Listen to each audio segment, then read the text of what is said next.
This is a parrot step by step. You're going to start with a dot.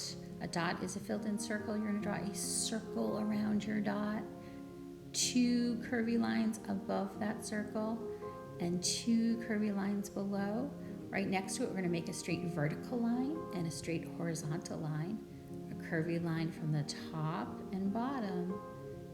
And then we're going to go up and around the eye. We're ending the head with U shapes, just curvy lines that look like the letter U. We're going to draw some curvy lines on the top for feathers. And then we're going to draw large curvy lines on the side. Those will become the wings. Our parrot's going to be sitting on a branch. I'm going to draw 3 curvy U shapes, each one getting shorter. Those are the feathers of my parrot's wings. And then I'm going to fill in the empty space in the middle with more U shapes. Those will be individual little feathers that cover my parrot.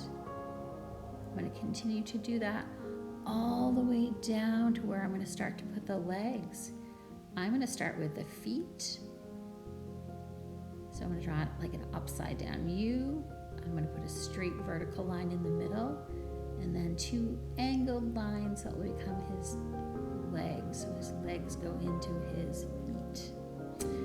I'm just going to start by drawing a branch because I want to know what my parrot's sitting on before I make the rest of his body. The branch overlaps. So I'm just drawing a branch using some swish circles and some curvy lines.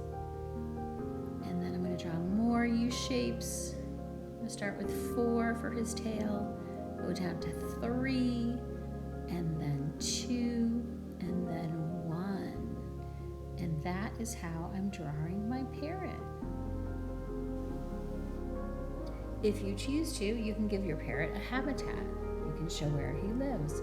My parrot's going to live in the rainforest. I'm just using a variety of types of lines to add trees and flowers and leaves to my parrot.